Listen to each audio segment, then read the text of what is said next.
51 ಲಕ್ಷದ ಒಂದು ಪ್ರಾಜೆಕ್ಟ್ ಅನ್ನ ಸೈನ್ ಅಪ್ ಮಾಡಿದೀವಿ. ಈ ಸೆಲ್ಲಿಂಗ್ ಸೈಕಾಲಜಿಯನ್ನ ಅಳವಡಿಸಿಕೊಂಡು ನಾವು ಇದನ್ನೆಲ್ಲ ಇಂಪ್ಲಿಮೆಂಟೇಷನ್ ಮಾಡ್ಕೊಂಡು ಏನು ನಮ್ಗೆ ಸಿಕ್ತು, ನಮ್ಗೆ ಏನ್ ಬೆನಿಫಿಟ್ಸ್ ಅಪ್ಪ ಆಯ್ತು ಅಂದ್ರೆ ಮುಖ್ಯವಾಗಿ ನಮ್ಮ ಟರ್ನ್ ಓವರ್ 54 ಲಕ್ಷ ಇತ್ತು, ವಹಿವಾಟು ಮಾಡ್ತಾ ಇದ್ವಿ ಒಂದು ವರ್ಷಕ್ಕೆ. ಇವತ್ತು ನಮ್ಮ ಟರ್ನ್ ಓವರ್ 1.2 CR. ನೋಡೋಣ ಏನಾಗುತ್ತೆ, ಏನ್ ಬಿಸ್ನೆಸ್ ಕೋಚ್ ಏನಾಗುತ್ತೆ, ನನಗೆ ಅಷ್ಟು ಐಡಿಯಾಸ್ ಇತ್ತು. ಈ ಮೇನ್ ಅಲ್ಲಿ ನಾನು ಡೆಮೋ ಕ್ಲಾಸ್ ಅನ್ನ ನಾನು ತಗೊಂಡ್ಬಿಟ್ಟೆ.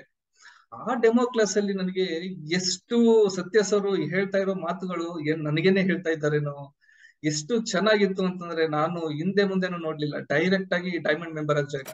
ಏನಂದ್ರೆ ಮುಖ್ಯವಾಗಿ ನಾವು ಕಲ್ತಿದ್ದು ಅಲ್ಲಿ ಅಂತಂದ್ರೆ ಲೀಡರ್ಶಿಪ್ ಯಾವ ರೀತಿ ಇರ್ಬೇಕು, ನಮ್ಗೆ ಟೈಮ್ ಮ್ಯಾನೇಜ್ಮೆಂಟ್ ಯಾವ ರೀತಿ ಇರ್ಬೇಕು. ಸೋಷಿಯಲ್ ಮೀಡಿಯಾ ನಮ್ಮ ಕನ್ಸ್ಟ್ರಕ್ಷನ್ ಬಿಸ್ನೆಸ್ ಗೆ ಅತ್ಯದ್ಭುತವಾಗಿ ಮಾಡ್ತಾ ಇದೆ.